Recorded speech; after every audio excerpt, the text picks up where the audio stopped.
요즘은 텔레비전 소리를 크게 틀어도 잘 안 들려요.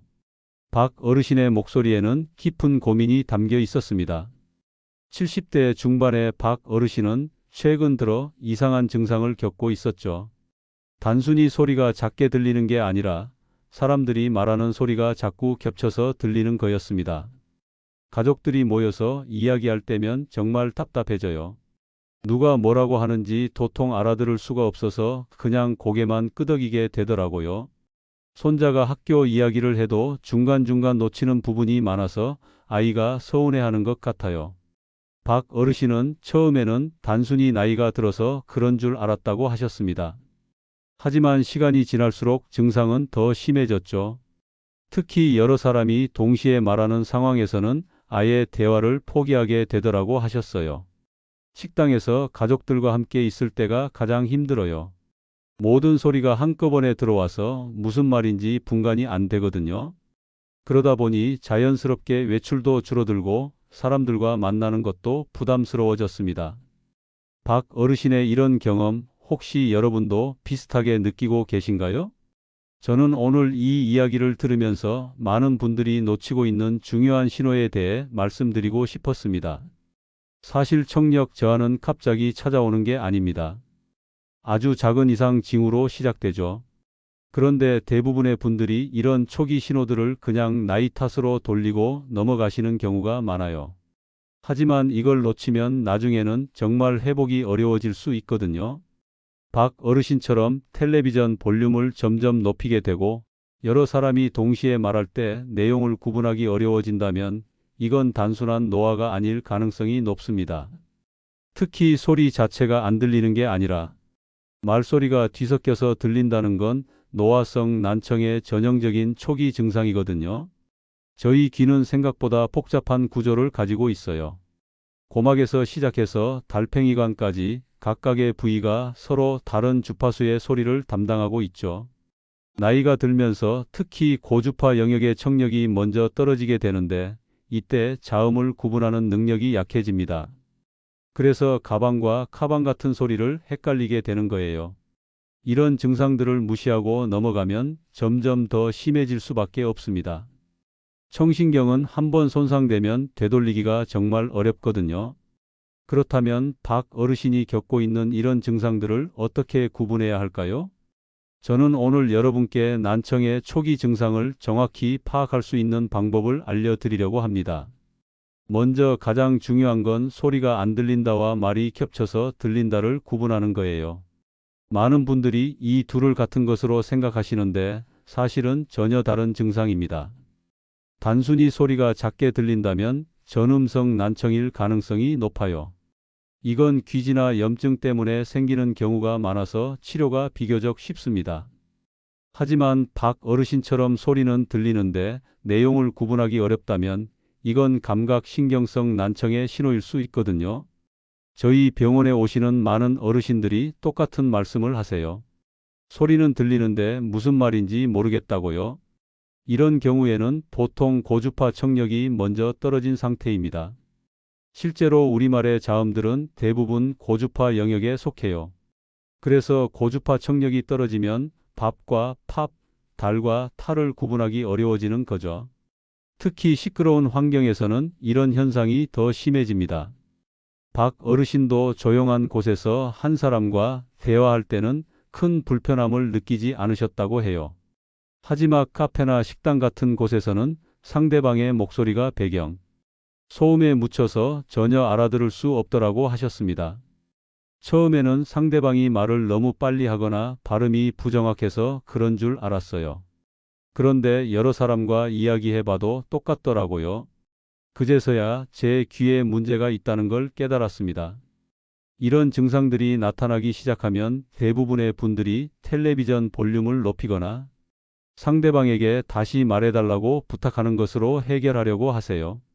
하지만 이건 근본적인 해결책이 아니에요. 오히려 시간이 지날수록 증상은 더 심해질 수밖에 없거든요. 특히 주의해야 할 건 이런 초기 증상들을 그냥 넘기면 나중에는 보청기를 써도 효과가 제한적일 수 있다는 거예요. 청신경이 소리 자극을 받지 못하는 기간이 길어질수록 뇌에서 소리를 처리하는 능력도 함께 떨어지거든요. 그래서 오늘은 이런 헷갈리는 증상들을 명확하게 구분하고 언제 병원을 찾아야 하는지에 대한 체크 포인트를 하나씩 말씀드리려고 합니다. 자, 그럼 이제 본격적으로 일상생활에서 우리 귀 건강을 해치는 요소들부터 살펴보겠습니다. 첫 번째 체크 포인트는 바로 소음 관리예요. 박 어르신 같은 경우에도 평소 생활 습관을 자세히 들어보니 몇 가지 문제점이 있었어요. 가장 큰 문제는 텔레비전을 볼 때 이어폰을 끼고 보는 습관이었습니다. 가족들이 시끄럽다고 해서 이어폰을 끼고 보기 시작했는데 그게 몇 년 동안 계속됐어요. 처음에는 작은 소리로도 잘 들렸는데 점점 볼륨을 높여야 들리더라고요. 이건 정말 위험한 신호거든요. 이어폰이나 헤드폰으로 소리를 직접 귀에 전달하면 같은 볼륨이라도 스피커로 듣는 것보다 훨씬 강한 자극이 됩니다. 특히 장시간 사용하면 청신경에 직접적인 손상을 줄 수 있어요. 실제로 세계보건기구에서는 이어폰 사용 시 최대 볼륨의 60% 이하로 하루 1시간 이내로 제한할 것을 권고하고 있습니다. 하지만 많은 분들이 이런 기준을 모르고 계시죠. 저는 이어폰 볼륨을 거의 최대로 높여서 서너 시간씩 텔레비전을 봤어요. 그땐 몰랐는데 지금 생각해보니 그때부터 귀에 문제가 생긴 것 같아요.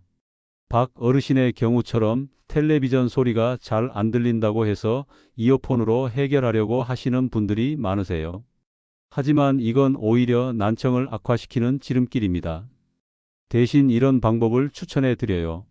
먼저 텔레비전의 자막 기능을 켜보세요. 요즘 대부분의 방송에서 자막을 제공하고 있거든요. 그리고 소리는 가족들이 불편해하지 않는 수준에서 적당히 맞춰주시면 됩니다. 또 다른 문제는 일상생활 속 소음에 무감각해지는 거예요. 우리가 생각하는 것보다 주변에는 귀에 해로운 소음들이 정말 많아요. 지하철 소음, 공사장 소음, 심지어 헤어드라이어나 믹서기 같은 가전제품. 소음도 장시간 노출되면 청력에 영향을 줄 수 있거든요. 특히 도시에 사시는 분들은 만성적으로 소음에 노출되어 있어요. 교통소음, 공사소음, 상업시설의 소음까지 합치면 하루 종일 귀가 쉴 틈이 없는 거죠. 이런 환경에서는 의식적으로 조용한 시간을 만들어주는 게 중요해요. 요즘은 귀마개를 가지고 다니면서 너무 시끄러운 곳에서는 꼭 끼고 있어요. 처음에는 답답했는데 지금은 오히려 귀가 편안해지는 걸 느껴요. 이처럼 작은 습관 변화만으로도 귀 건강을 크게 개선할 수 있습니다. 두 번째 체크 포인트는 귀 속 염증과 이명 증상을 점검하는 거예요. 많은 분들이 놓치기 쉬운 부분인데 사실 이게 청력 저하의 주요 원인 중 하나거든요.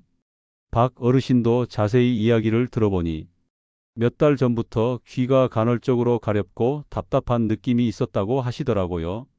하지만 대수롭지 않게 여기고 그냥 넘어가셨던 거죠. 귀가 가려워서 면봉으로 자주 파곤 했어요.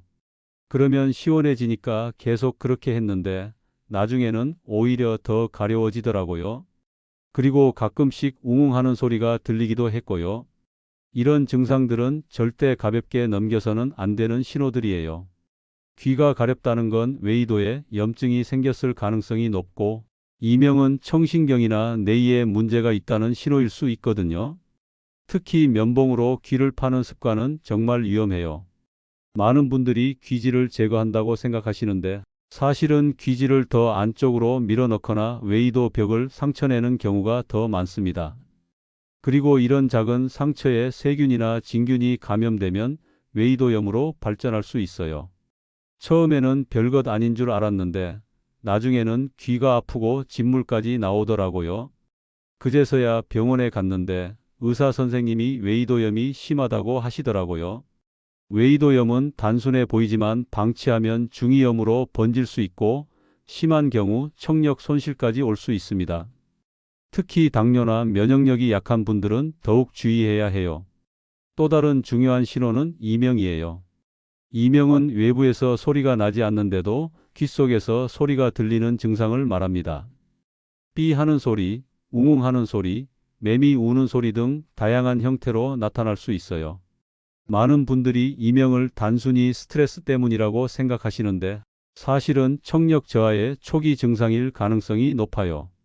특히 한쪽 귀에만 이명이 있거나 청력 저하와 함께 이명이 나타난다면 반드시 정밀 검사를 받아보셔야 합니다. 이명이 생기고 나서 집중력도 떨어지고 잠도 잘 못 자게 되더라고요. 처음에는 참을 만했는데 점점 심해져서 일상생활이 힘들어졌어요. 이명은 단순히 참고 넘길 문제가 아니에요. 조기에 적절한 치료를 받으면 충분히 개선될 수 있거든요. 하지만 오래 방치하면 만성화되어서 치료가 어려워질 수 있습니다. 그래서 귓속이 가렵거나 답답하고 이명이 있다면 망설이지 마시고 이비인후과를 찾아가 보세요. 세 번째 체크 포인트는 정기적인 청력 검사와 보청기 상담입니다. 이 부분에서 정말 중요한 실제 사례를 하나 말씀드릴게요. 74세 이 어르신의 경우인데 정말 안타까운 상황이었어요. 이 어르신은 오른쪽 귀의 청력이 급격히 떨어지는 걸 느꼈지만 왼쪽 귀로는 어느 정도 들을 수 있어서 병원 방문을 미루고 계셨던 거죠. 한쪽 귀로도 생활하는데 큰 불편함이 없어서 그냥 두었어요. 나이가 들면 다 그런 거라고 생각했거든요. 그런데 왼쪽 귀마저 안 들리기 시작하니까 그제서야 급하게 병원에 갔죠. 하지만 이미 늦은 상태였어요. 오른쪽 귀는 청신경 손상이 너무 심해져서 보청기를 써도 효과가 제한적이었거든요. 만약 초기에 병원을 찾았다면 충분히 청력을 보존할 수 있었을 텐데 말이에요. 이 어르신의 사례에서 가장 중요한 교훈은 청력 검사도 정기적으로 받아야 한다는 거예요. 혈압이나 당뇨처럼 청력도 조기 발견이 정말 중요하거든요. 검사를 받아보니 오른쪽 귀는 이미 심각한 상태였어요. 의사 선생님이 더 일찍 왔으면 좋았을 텐데 하시더라고요. 정말 후회가 많이 됐습니다. 전문가들은 60세 이후부터는 1년에 한 번씩은 청력 검사를 받을 것을 권하고 있어요. 특히 가족력이 있거나 소음에 많이 노출된 경험이 있다면 더 자주 검사를 받아보시는 게 좋습니다. 청력 검사는 생각보다 간단해요. 헤드폰을 끼고 다양한 주파수의 소리를 듣고 반응하는 검사인데 15분 정도면 끝납니다. 이 검사를 통해 어느 주파수에서 청력이 떨어졌는지 얼마나 진행됐는지를 정확히 알 수 있어요. 그리고 여기서 중요한 건 보청기에 대한 인식 변화예요. 많은 분들이 보청기를 착용하는 걸 부끄러워 하시는데 이건 정말 잘못된 생각이거든요. 처음에는 보청기를 끼는 게 나이 들어 보일까봐 걱정했어요.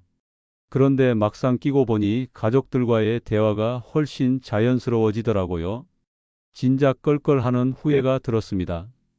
보청기는 단순히 소리를 크게 만들어주는 기계가 아니에요. 각 주파수별로 필요한 만큼만 증폭해서 자연스러운 소리를 만들어주는 정교한 의료기기거든요. 특히 요즘 보청기들은 성능이 정말 좋아져서 거의 티가 나지 않을 정도로 작고 자연스러워요. 더 중요한 건 보청기를 빨리 착용할수록 청신경을 보호하는 효과가 크다는 거예요. 청신경이 소리 자극을 지속적으로 받아야 기능을 유지할 수 있거든요. 이제 지금까지 말씀드린 내용들을 정리해서 실생활에서 바로 적용할 수 있는 귀 건강 수칙들을 정리해 드릴게요. 먼저 텔레비전과 이어폰 사용에 관한 수칙부터 살펴보겠습니다. 텔레비전을 볼 때는 가능한 한 자막 기능을 활용하시고 볼륨은 가족들이 불편해하지 않는 수준으로 맞춰주세요. 만약 정말 소리가 잘 안 들린다면 이어폰보다는 스피커의 위치를 조정하거나 별도의 외부 스피커를 사용하는 게 좋습니다. 이어폰을 꼭 써야 한다면 볼륨을 최대 60% 이하로 유지하고 1시간 사용했으면 적어도 10분은 쉬어주세요. 그리고 소음 차단 기능이 있는 이어폰을 사용하면 주변 소음 때문에 볼륨을 불필요하게 높일 필요가 없어져서 더 안전해요. 이어폰 대신 목에 거는 스피커를 샀는데 정말 좋더라고요.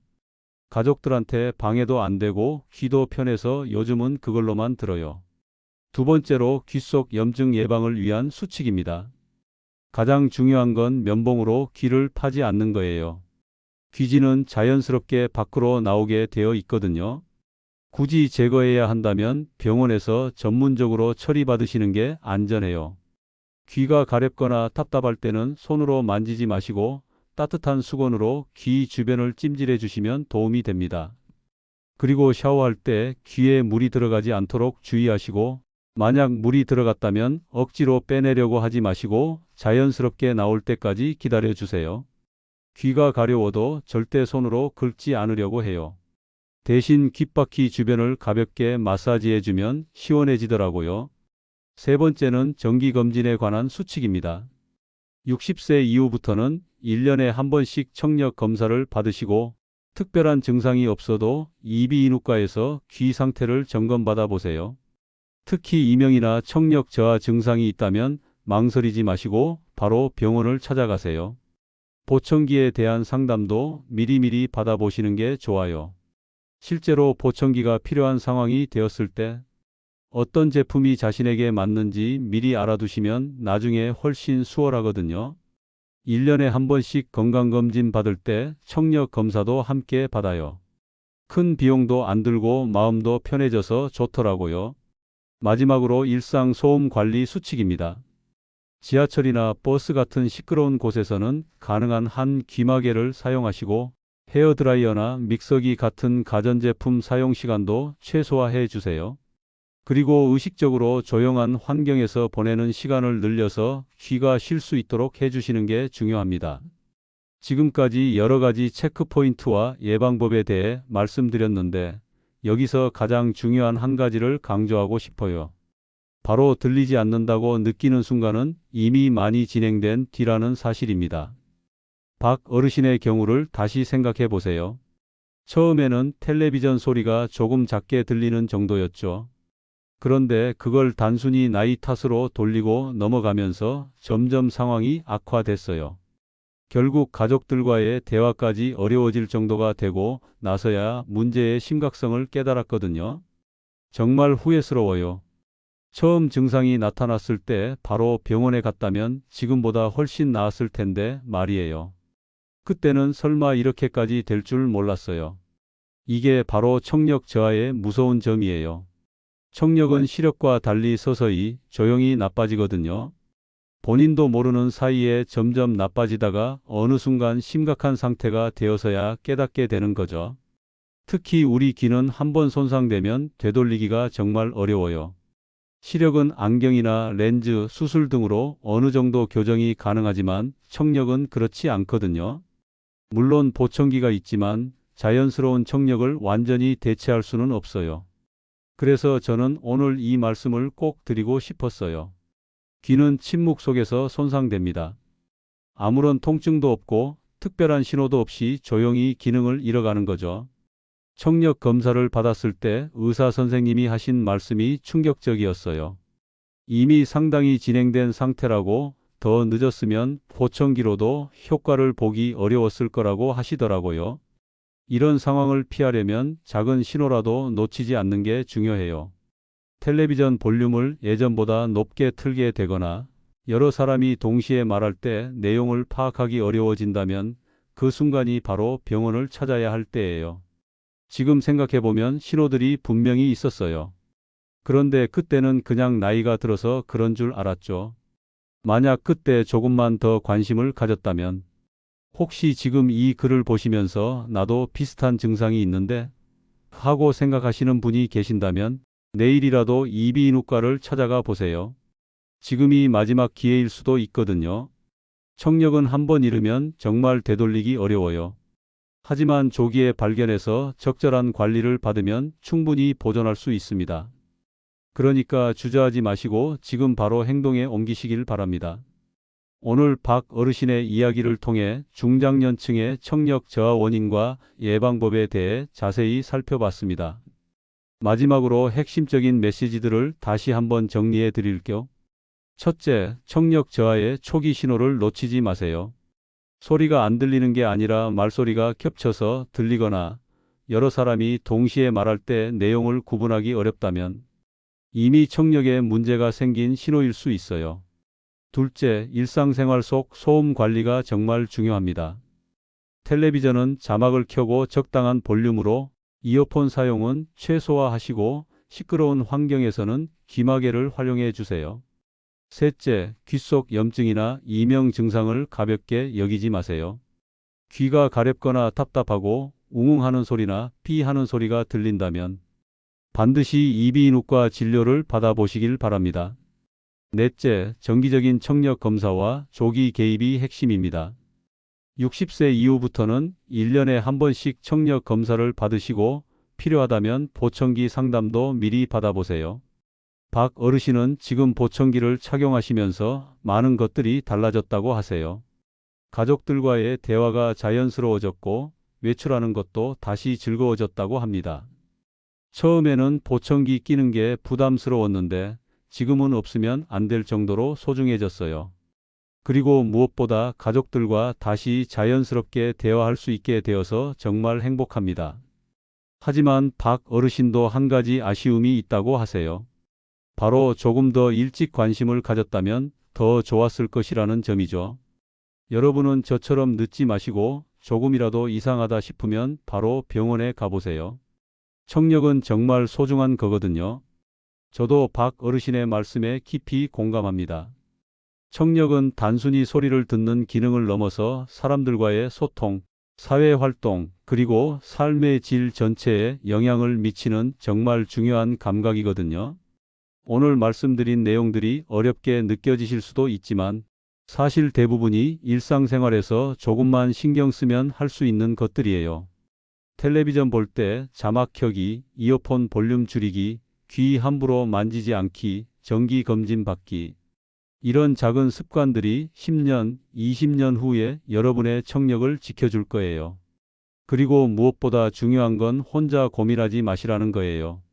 청력에 조금이라도 이상이 있다고 느끼시면 주변 사람들과 상의해 보시고 망설이지 마시고 전문의를 찾아가 보세요. 부끄러워할 일도 아니고 늦었다고 포기할 일도 아니거든요. 박 어르신처럼 적절한 시기에 적절한 도움을 받으시면 충분히 건강한 노년을 보내실 수 있어요. 다만 시간이 지날수록 선택의 여지가 줄어든다는 점만 기억해 주세요. 마지막으로 한 가지만 더 말씀드릴 거. 오늘 이 이야기를 들으시고 나는 아직 괜찮다고 생각하실 수도 있어요. 하지만 청력 저하는 정말 조용히 서서히 진행되는 질환이라는 걸 꼭 기억해 주세요. 지금 아무 증상이 없다고 해서 안심하지 마시고 예방 차원에서라도 오늘 말씀드린 생활 수칙들을 실천해 보시길 바랍니다. 여러분의 소중한 청력 지금부터라도 함께 지켜나가요. 오늘도 건강한 하루 보내시고 사랑하는 가족들과 맑은 목소리로 대화하는 시간들 많이 만들어 가시길 바랍니다. 다음 시간에는 심장 건강에 대해 이야기해 볼 예정입니다. 60대가 꼭 체크해야 할 심장 경고 신호와 예방법에 대해 자세히 알려드릴 큐. 그때까지 모두 건강하게 지내세요.